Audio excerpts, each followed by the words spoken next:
सभी को नमस्कार। New Catholic mission school Jhabua से कक्षा 11वीं के विद्यार्थियों को आमंत्रित करता हूं, स्वागत करता हूं। पिछली बार कक्षा 12वीं के लिए वीडियो बनाते वक्त मैं जो बात कही वो आप लोगों से भी अभी कहता हूं। हाल ही में जो परीक्षा ली गई उसमें कुछ कमियां रही है और विशेष करके वैकल्पिक प्रश्नों में ये नया पैटर्न जो है उसमें वैकल्पिक प्रश्न बहुत सारे दिए हैं जिसमें अधिकतर बच्चों ने शायद ध्यान कम दिया है और गलतियां की है।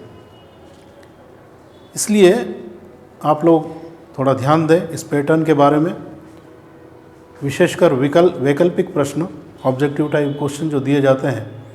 इसके लिए आपको जो पीडीएफ बनाकर दी जाती है या आपके पास यदि पुस्तक है तो ज़रूर उस पाठ को आप एक बार ज़रूर 1 या 2 बार पढ़ें और उसमें से जो मुख्य बिंदु हैं उसको हाईलाइट करें और अपने नोटबुक में नोट करें ताकि वैकल्पिक प्रश्नों में हम गलती न कर सकें, क्योंकि अधिकतर गलती की है। साथ ही एक और गलती की है, वो शायद 2-4 ग्रुप बनाकर एक ही कॉपी, क्योंकि मैंने देखा कि विकल्प जो एक छोड़ दिया है वही विकल्प दूसरे ने छोड़ दिया है। जहाँ पर जो गलती की वही की, इसका मतलब है कि कहीं ना कहीं कॉपी की गई है। तो प्लीज़ आप लोग अपना सेल्फ, अपने खुद के बारे में सोचकर खुद के बारे में ही अगर करेंगे तो ही हम भविष्य में अच्छे मार्क्स ला सकते हैं, नहीं तो फिर हम डिपेंड हो जाएंगे। प्लीज़ इस बात का ध्यान रखें। एक और बात है कि वैकल्पिक प्रश्नों को भी घर पर बैठकर हम कर रहे हैं, उसके बाद भी छोड़ दिया गया है। वैकल्पिक प्रश्नों में 4 जो विकल्प दिए जाते हैं तो निश्चित रूप से हम उसको छोड़ना तो चाहिए नहीं। मान लो परीक्षा हो रही है यहाँ पर, तो भूलवश या जल्दबाजी में छूट जाए अलग बात है, लेकिन यहाँ पर हम घर पर बैठकर उसके बाद भी यदि हम उसको वैकल्प को छोड़ दिए जाए तो ये बहुत बड़ी गलती है। तो इसका ध्यान ज़रूर रखेंगे। खैर, हम आगे पढ़ाई के लिए आगे बढ़ेंगे। आज इसी कड़ी में आज हम रचनात्मक लेखन से शब्दकोश शीर्षक जो हम ले रहे हैं उसके बारे में पढ़ेंगे। ये हमारे प्रश्न पत्र में 3 अंकों का दिया जाता है। 3 नंबर का ये एक प्रश्न अथवा में पूछा जाता है। इसके बारे में हम ध्यान से सुनेंगे और जो पीडीएफ है उसको आप पढ़कर उसमें से भी आपके जो नोट्स बनाने हैं वो ज़रूर बनाएंगे। शब्दकोश भाषा का कोई भी रूप जब तक बोलचाल के रूप में प्रचलित रहता है तब तक लोग अभ्यास और प्रयोगों के आधार पर ही शब्दों के अर्थ समझ लेते हैं। पर जब भाषा पुरानी हो जाए और उसके बोलने वालों के अतिरिक्त दूसरे अन्य भी उसकी जानकारी लेना चाहे तो उसके लिए शब्दकोश की भूमिका बहुत महत्वपूर्ण है। आज धीरे धीरे नव विकास होते जा रहे हैं। हमारा भारत देश भी हमारे बहुत सारे जो भाषाओं में बोलने वाले हैं वहाँ पर अग्रणी है हिंदी भाषा। इसलिए हिंदी भाषा में ध्यान देना भी बहुत ज़रूरी है। हिंदी के लिए पढ़ने से पूर्व हम शब्दकोश का अर्थ एवं परिभाषा। तो शब्दकोश का सामान्य अर्थ ऐसा संग्रह होता है जिसमें शब्दों की वर्तनी यानी मात्राएं, उसकी व्युत्पत्ति यानी कहाँ से किस प्रकार उत्पत्ति हुई उसकी, व्याकरणिक निर्देश, संज्ञा, सर्वनाम, क्रिया, विशेषण, ये सब हम पढ़ चुके हैं।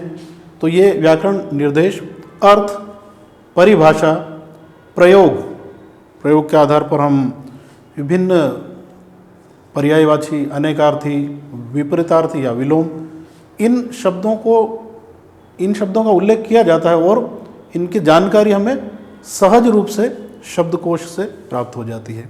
इसलिए आज वर्तमान में अगर हम देखें तो शब्दकोश का महत्व बहुत ज़्यादा है। विभिन्न भाषाओं के हमको अर्थ अगर जानकारी लेना है, उनको ज्ञान करना है, तो हमको शब्दकोश की सहायता लेनी पड़ती है, जिसमें उसके अर्थ और व्याकरणिक निर्देश हम सहजता से प्राप्त करते हैं। साथ ही शब्दकोश एक ऐसा ग्रंथ है जिसे हम एक ही पुस्तक कह सकते हैं, हम एक ही पुस्तक से हमको विभिन्न बहुत सारी जानकारी मिल जाती है। इसलिए निश्चित रूप से वर्तमान में शब्दकोश का बहुत ज़्यादा महत्व है। शब्दकोश अंग्रेजी में डिक्शनरी, जनरली हम सभी को मालूम है डिक्शनरी का प्रयोग, शब्द का प्रयोग किया जाता है। यहाँ एक परिभाषा को हम थोड़ा सा पढ़कर उसकी समझते हैं। भोलानाथ तिवारी के अनुसार कोश ऐसे संदर्भ ग्रंथ को कहते हैं जिसमें भाषा विशेष के शब्द आदि का संग्रह हो, संग्रह के साथ उनके उसी या दूसरी या दोनों भाषाओं में अर्थात जो भाषा है उसी के बारे में हम आगे भी पढ़ेंगे, शब्द के प्रकार उसके आधार पर और स्पष्ट हो जाएगा। उसी दूसरी भाषा या दोनों भाषाओं के अर्थ, पर्याय, विलोम, विशिष्ट अथवा विभिन्न विषयों की प्रविष्टि संबंधी व्याख्या, नाम यानी स्थान और व्यक्ति विशेष आदि का परिचय, कथनों आदि का संकलन क्रमबद्ध रूप में हो। ये परिभाषा भोलानाथ तिवारी जी की है। इसी के आधार पर हम कह सकते हैं कि शब्दकोश वह ग्रंथ है जिसमें शब्दों के व्याकरणिक निर्देश देने के साथ साथ उनके अर्थ को भी स्पष्ट किया जाता है। तो शब्दकोश का महत्व हम समझ सकते हैं कि व्याकरणिक निर्देश शुद्ध रूप से बोलना, पढ़ना, लिखना, ये व्याकरण के अंतर्गत होता है और व्याकरणिक निर्देश शब्दकोश में सहजता से प्राप्त हो जाते हैं। साथ ही उनके अर्थ, पर्यायवाची, अनेकार्थी इन शब्दों का भी शब्दकोश में समावेश होता है। शब्दकोश के प्रकार, शब्दकोश के अलग अलग प्रकार मुख्य रूप से यहाँ पर हम 4 प्रकार पढ़ते हैं। पहला, एक भाषी कोश। एक भाषी कोश से आशय ऐसे संग्रह से है जिनमें लक्ष्य भाषा और स्रोत भाषा दोनों एक ही होती है।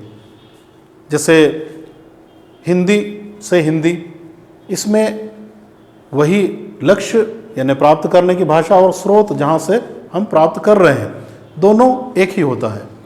इसमें वर्ण विन्यास, अर्थ, प्रयोग, पर्याय आदि को हम सहजता से प्राप्त करते हैं। उदाहरण के रूप में हम देखते हैं हिंदी शब्दकोश, उर्दू शब्दकोश या अंग्रेजी शब्दकोश। इस प्रकार ये एक ही भाषा में अगर उसी के अर्थ या वर्ण विन्यास, प्रयोग आदि अगर हमको मालूम होते हैं तो उसे एक भाषी शब्दकोश कहेंगे हम। दूसरा, द्विभाषी शब्दकोश।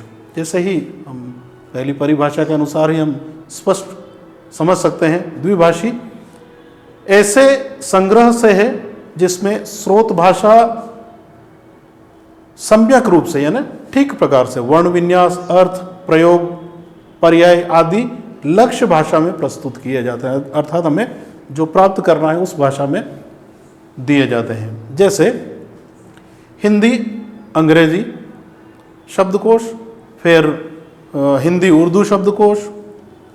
इस प्रकार एक भाषा का दूसरे भाषा में अनुवाद, उसके अर्थ, प्रयोग, ये हम द्विभाषी शब्दकोश के अंतर्गत पढ़ते हैं।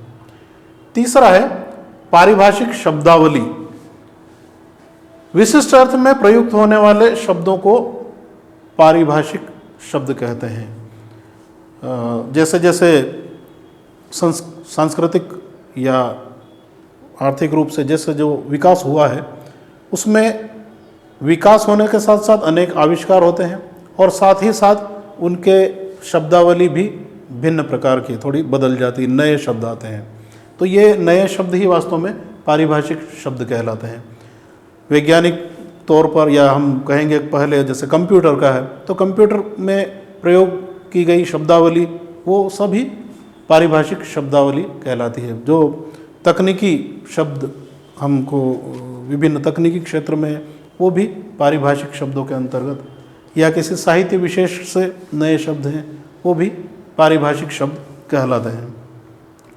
चौथा है बहुभाषी शब्दकोश। बहुभाषी, बहुत सारी भाषा एक साथ, एक स्रोत भाषा के शब्दों के अर्थ अथवा व्याख्याओं को एक से अधिक भाषाओं में प्रस्तुत करना, ये बहुभाषी शब्दकोश के अंतर्गत आता है। जैसे तमिल अंग्रेजी हिंदी शब्दकोश या मलयालम अंग्रेजी हिंदी शब्दकोश, इस प्रकार एक नहीं बल्कि बहुभाषी, तो 3-4 प्रकार की भाषाओं का समावेश किया जाता है। शब्दकोश की रचना, शब्दकोश की रचना 2 प्रकार से की गई है, लिखित साहित्य से और लोक व्यवहार से। शब्दों का संग्रह किसी भी भाषा या हम कहेंगे उसका प्रमुख आधार जो होता है, वो एक अत्यंत लंबी और जटिल प्रक्रिया है। विशेष करके शब्दों का चयन करना बड़ी समस्या होती है कि शब्दकोश में किस शब्द का चयन किया जाए और किसको हटा दिया जाए। तो ये एक लंबी और जटिल प्रक्रिया इसीलिए कहलाती है। तो इसमें हम शब्दकोश में शब्दों का संकलन मुख्यतः 2 स्रोतों में किया जाता है। 2 स्रोत, एक लिखित साहित्य से, यानी कि विभिन्न भाषा, उर्दू साहित्य से, संस्कृत साहित्य से, बांग्ला साहित्य से, ये जो बोलते हुए और उसमें लिखित जो मिलता है, उस लिखित साहित्य से शब्दकोश में विभिन्न शब्दों का चयन किया जाता है, प्रयोग किया जाता है। तो ये दूसरा लोक व्यवहार से। लोक व्यवहार से यानी आपसी परस्पर बातचीत, कहीं भी बोली हो या भाषा हो, अनेक बोलियों का भी जो ठेठ गांव में बोली जाने वाली, धीरे धीरे उसका प्रयोग ज़्यादा होने लग जाता है, तो उसको हम फिर शब्दकोश के अंतर्गत या साहित्य में ले लेते हैं। जैसे इंग्लिश, आजकल बहुत ज़्यादा है इंग्लिश, या इंफोटेनमेंट। इंग्लिश शब्द, हिंदी इंग्लिश, दोनों का मिक्स, दोनों आजकल सहजता से, आजकल जो विशेषकर युवा वर्ग हैं वो इंग्लिश का प्रयोग धड़ल्ले से करते हैं। तो जैसे जैसे बोलचाल की भाषा में उसकी विशिष्टता मिलती है या उसका प्रयोग सहजता से अगर समझ में आ जाए, तो निश्चित है उसको स्वीकार करना चाहिए। और इसीलिए लोक व्यवहार में जो शब्द आते हैं उनको शब्दकोश में लिया गया है। शब्दकोश प्रयोग पद्धति। अक्षर क्रम शब्दकोश में शब्दों का चयन भाषा के वर्णों के अनुक्रम में किया जाता है। इसलिए भाषा की वर्णमाला का ज्ञान होना बहुत ज़रूरी है। वर्णमाला का अगर ज्ञान नहीं है तो शब्दकोश में शब्द ढूंढने में बहुत परेशानी आएगी। इसलिए हमें क्रमबद्धता ज़रूरी रखनी चाहिए। बहुत बार पढ़ाते हुए विशेष करके 11वीं-12वीं वाले बच्चे कभी कहते हैं कि हमें अनाराम या कखरा, क से क ख ग घ ये सीखने की ज़रूरत क्या है अभी। लेकिन अगर आप गौर करें तो 9th क्लास में हम वर्ण विचार पढ़ते हैं, उसके लिए वर्णों का ज्ञान, वर्णमाला बिल्कुल क्रमबद्ध तरीके से ज्ञान होना ज़रूरी है। संधि हम पढ़ते हैं, उसके लिए भी बहुत ज़रूरी है कि क्रम से हमें आए। लेकिन अधिकतर हम शायद पहली दूसरी में पढ़कर उसके बाद उसकी ओर ध्यान नहीं देते हैं। तो ये बहुत ज़रूरी है। शब्दकोश में भी क्रमबद्धता ज़रूरी है। अगर हमें क्रम नहीं मालूम है तो शब्दकोश हम सही ढंग से नहीं देख पाएंगे।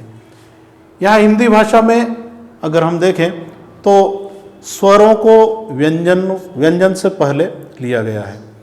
पहले स्वर अ आ से अह तक ये स्वर हैं, उनको क्रमबद्ध तरीके से लिया गया है। फिर उसके बाद व्यंजन आते हैं, क ख ग घ अंग च छ ज ज य ट ठ ड ढ ण। इस प्रकार क्रमबद्धता ज़रूरी है।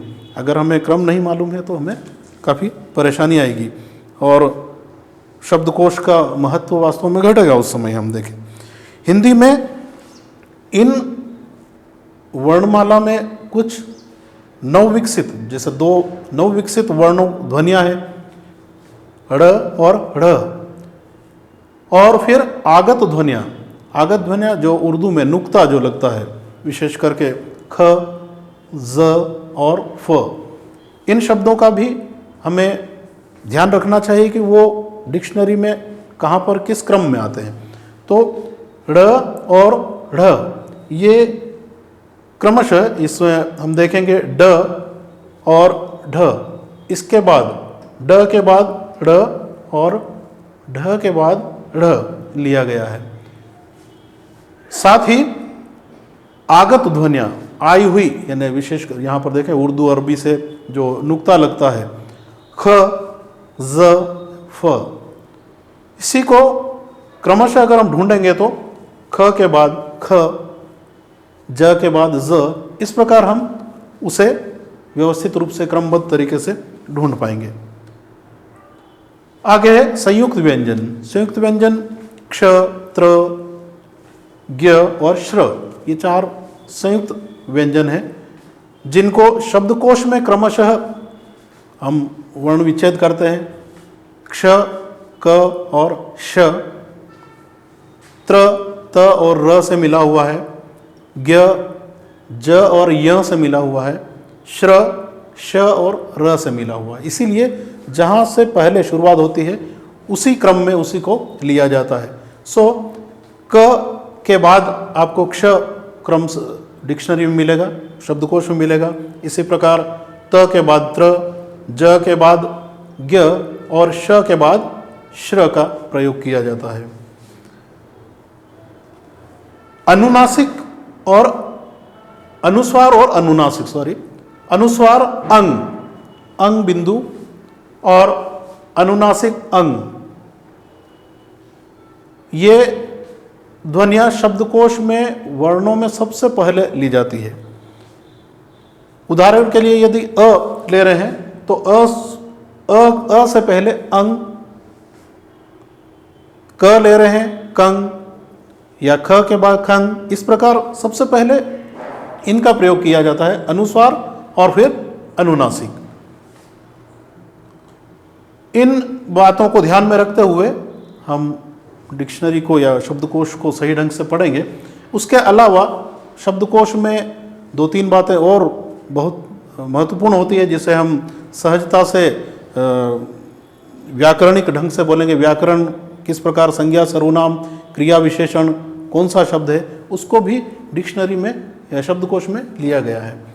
यहाँ पर जैसे शब्दों में पु कोष्टक में दिया जाएगा, आप देखेंगे डिक्शनरी में, पु से पुल्लिंग है, यो से योजक, स्त्री स्त्रीलिंग, उभय उभयलिंग, सर्व से सर्वनाम, वि से विशेषण, प्रावि से प्रविशेषण, प्र से प्रत्यय, उप से उपसर्ग, वि भ विभक्ति, अ से अव्ययी। इस प्रकार हम सहजता से हमें ये पता चल जाएगा कि कौन सा शब्द किस व्याकरणिक कोटि का है। इसके अलावा भाषिक स्रोत संबंधी संकेत, भाषा के आधार पर भी शब्दकोश में कोष्टक में निर्देश दिए जाते हैं। ये दूसरी भाषा से जब हिंदी भाषा में या किसी भी शब्दकोश में दूसरी भाषा के शब्द लिए जाते हैं तो उसको वहाँ पर संकेत के रूप में दिए जाते हैं। जैसे हिंदी में, हिंदी डिक्शनरी के अंतर्गत सन संस्कृत, फा से फारसी, तू से तुर्की, फ्रांसीसी, बो से बोलचाल की भाषा, जो अभी हमने थोड़ी देर पहले ही सुना पढ़ा। अंग से अंग्रेज़ी, अ से अरबी, पुर्तगाली, रूसी, इस प्रकार शॉर्ट में दिया जाता है ताकि हम उसे समझ सकते हैं कि वो किस भाषा से उसका व्युत्पत्ति हुई है या कौन सी भाषा का है। साथ ही विषय संबंधी संकेत भी दिए जाते हैं, जैसे यहाँ ग से गणित, साहित्य, का से कानून, जो से ज्योतिष, ची से चिकित्सा शास्त्र, ज्या से ज्योमेट्री, है ना, व्या से व्याकरण। इस प्रकार हम एक ही शब्दकोश से बहुत सारी बातें हम जानकारी ले सकते हैं। उसकी अर्थ उसका मिल जाएगा, प्रयोग के आधार पर पर्यायवाची, विलोम, अनेकार्थी, ये भी हमें मिल जाएंगे। साथ ही उसकी व्युत्पत्ति, कहाँ से वह उसकी उत्पन्न हुआ है, उसके बारे में हमें जानकारी मिल जाएगी।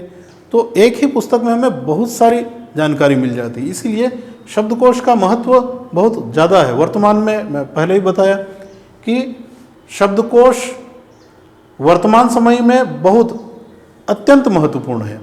इसके माध्यम से हमें अनेक शब्दों के अर्थ मिल जाते हैं, सरलता से मिल जाते हैं।